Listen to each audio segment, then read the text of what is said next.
Welcome to Royal mechanical.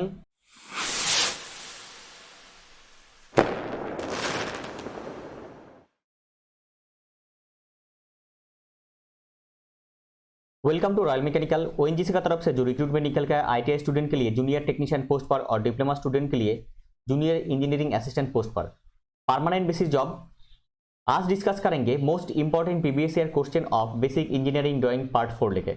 देखिए already part 1, 2, 3 already upload हो गया और बाकी जो क्लास है बाकी क्लास भी अपलोड हो गया। हर एक क्लास का पीडीएफ मैं टेलीग्राम चैनल पे दे रहा हूँ। जिनको फ्री में एक पीडीएफ चाहिए डिस्क्रिप्शन बॉक्स में टेलीग्राम चैनल का लिंक है, लिंक के जरिए से आप लोग टेलीग्राम चैनल पे जुड़ जाइए और वहाँ से आपका ये जरूरतमंद पीडीएफ आप कलेक्ट कर लीजिए। Question number 1, the angle between the isometric axes. The angle between the isometric axes कितना होता है? आंसर 120 डिग्री आपका करेक्ट आंसर हो जाएगा। Question number 2, the value of ratio of isometric length to true length. Value of ratio of isometric length और true length का ratio कितना होता है? 0.185। ये आपका करेक्ट आंसर ऑप्शन के हिसाब से हो जाएगा। Next, the length of isometric drawing line is 20 centimetre. What is the true length of it? Length कितना दिया गया? लेंथ दिया गया 20 सेंटीमीटर और इसका ट्रू लेंथ निकालने के लिए बोला है। कैसे निकाल लेंगे? The ratio of the isometric length of true length is 0.815। ये आपको मालूम है, यहाँ पे मैं बोला। आइसोमेट्रिक लेंथ कितना दिया गया? 20 centimetre.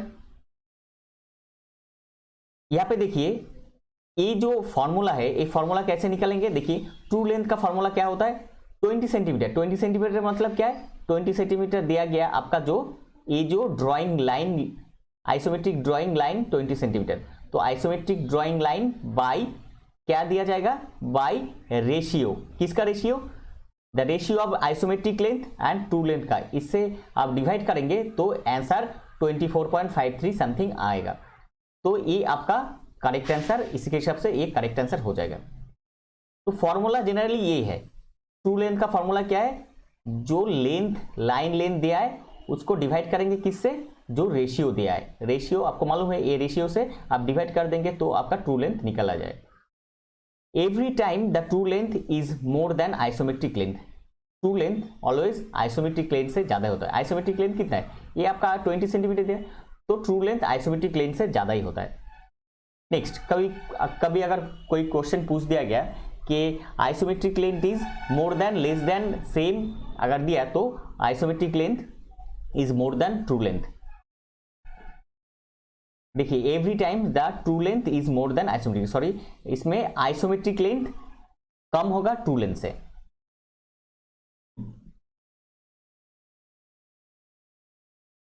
Next, question number 4, the line parallel to isometric axis are called dash line. The line parallel to isometric axis are called answer isometric lines आपका करेक्ट आंसर हो जाएगा। Next, the planes parallel to any of the two isometric line are called dash plane.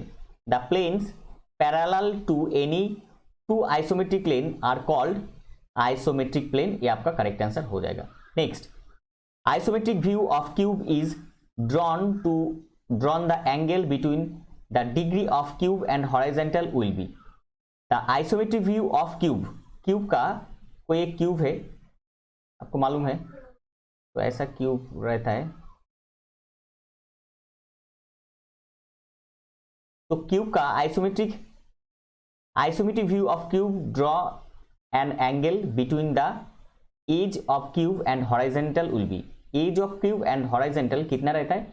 जो आप drawing करने का time में जो angle आप लेते हैं, ऐसे एंगल लेते हैं। पहले देखिए, पहले ऐसे एंगल लिया जाता है। ये आपका हॉरिजॉन्टल लाइन, ये आपका हॉरिजॉन्टल लाइन, उसी के ऊपर आपको ऐसे एंगल लिया जाता है ड्राइंग शीट के ऊपर। उसके बाद आप ड्रॉ करना चालू करते हैं। ऐसे ऊपर उठाया जाता है, ऐसे ऊपर उठाया जाता है, ऐसे ऊपर उठाया जाता है। उसके बाद यहाँ से किया जाता है, यहाँ पे लाइन जोड़ा जाता है। उसके बाद ऐसा किया जाता है, ऐसा। तो ये जो ये एंगल कितना होता है? आंसर 30 डिग्री आपका करेक्ट आंसर हो जाएगा। Next, isometric view of cube in drawn the angle between the adjacent edge. The angle between the adjacent edge कितना होगा? 60 डिग्री एंड 120 डिग्री आपका करेक्ट आंसर हो जाएगा। Next, isometric view of cube in drawn and face of cube are seen edge. Isometric view of cube, cube का isometric view drawn and face of cube scene कैसे देखेगा? Answer rhombus आपका correct answer हो जाएगा। Next, if an isometric projection is drawn with true measurement, isometric projection draw किया गया true measurement but not with isometric scale, but isometric scale के हिसाब से नहीं है, then the drawing are called answer isometric view, answer isometric view आपका correct answer हो जाएगा। Next, if an isometric drawing is made use of isometric scale then the drawing are called, if an isometric drawing is made, isometric drawing ready किया गया, उसको draw किया गया use of isometric scale, isometric scale का जरिए से, then the drawings are called answer isometric projection आपका correct answer हो जाएगा। Next question, question number 11, isometric view of equilateral triangle will be, isometric view of equilateral triangle will be answer scalene triangle आपका correct answer हो जाएगा, scalene triangle आपका correct answer हो जाएगा। Question number 12, isometric view of right angle triangle will be, isometric view of right angle triangle will be scalene triangle आपका correct answer हो जाएगा।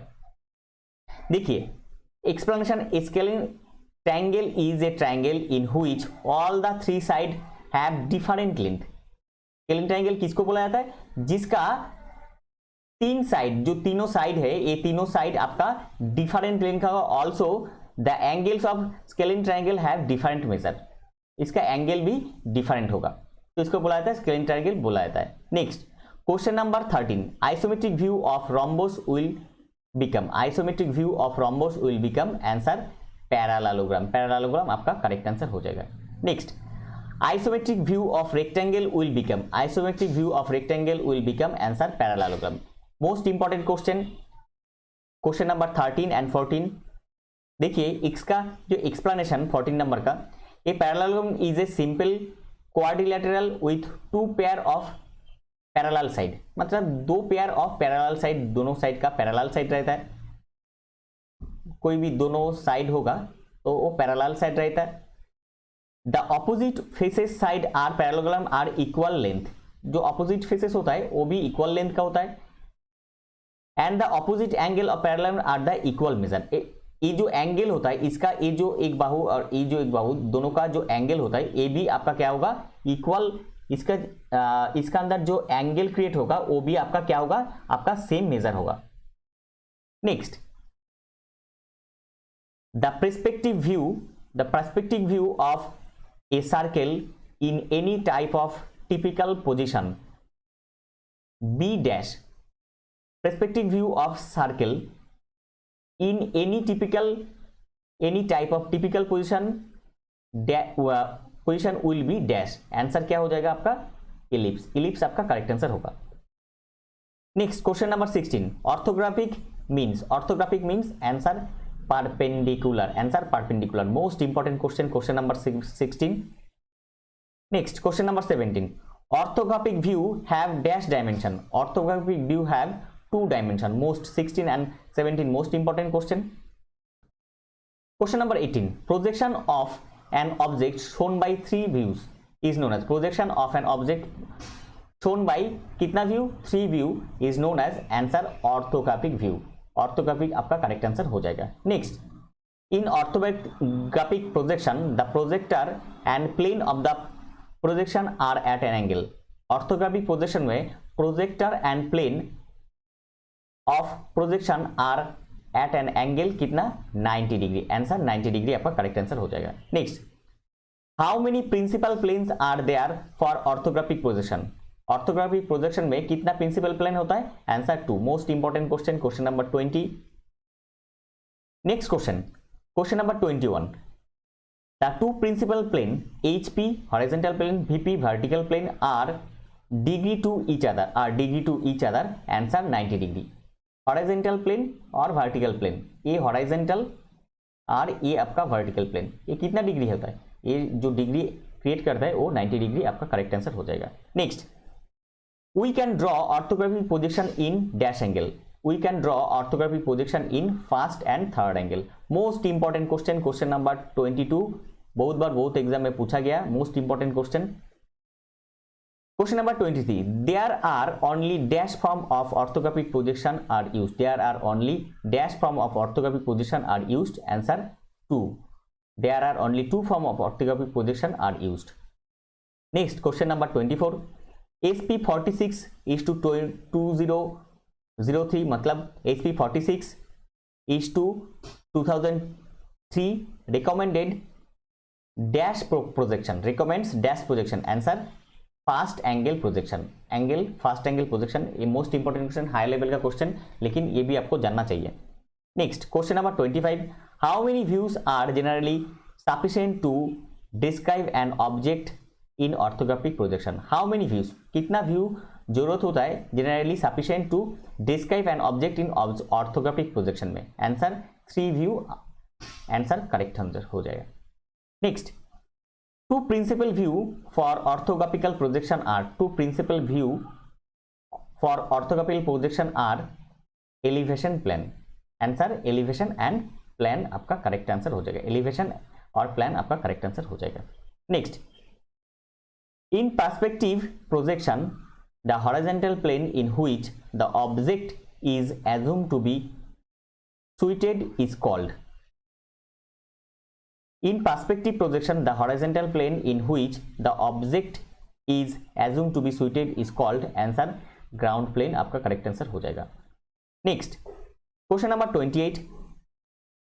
When an object has its 3 face inclined to the picture plane,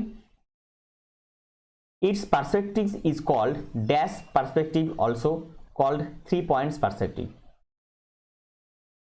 When an object has 3 face, कोई एक object का 3 face है, inclined to the picture, picture का हिसाब से वो इंक्लाइंड है. Perspective is called oblique. जो पर्सपेक्टिव होता है वो पर्सपेक्टिव को क्या बोला जाता है? वो पर्सपेक्टिव बोला जाता है oblique perspective, also called 3 points perspective.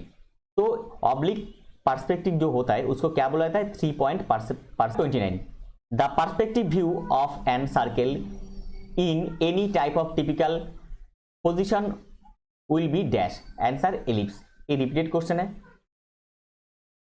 Question number 30. The perspective of concentric circle are not concentric dash. The perspective of concentric circle are not concentric with.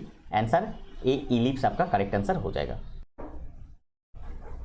देखिए, ये जो बेसिक इंजीनियरिंग ड्राइंग का पार्ट 4 है ये थोड़ा आपको टफ लग सकता है, लेकिन इसको बार बार देखिए.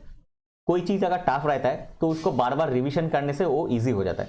तो आप जितना रिवीजन करेंगे उतना इजी हो जाएगा. तो इसको बार बार रिवीजन कीजिए, वो इजी हो जाएगा. और कुछ भी क्वेश्चन आपका डाउट है तो टेलीग्राम चैनल पे पूछिए, मैं उसका सही आंसर आपको, उसका एक्सप्लेनेशन मैं आपको दे दूंगा. ये था आज का टॉपिक. इन्फॉर्मेशन हेल्पफुल लगा तो लाइक कीजिए, और चैनल पे पहली बार विजिट किया तो रॉयल मैकेनिकल चैनल को सब्सक्राइब कीजिए. इसी तरह सबसे पहले टेक्निकल जॉब्स का अपडेट पाने के लिए और टेक्निकल एग्जाम का प्रिपरेशन लेने के लिए. मिलते हैं अगले वीडियो में. तब तक सुस्त रहिए और अच्छे से प्रिपरेशन कीजिए आपका आने वाला एग्जाम का.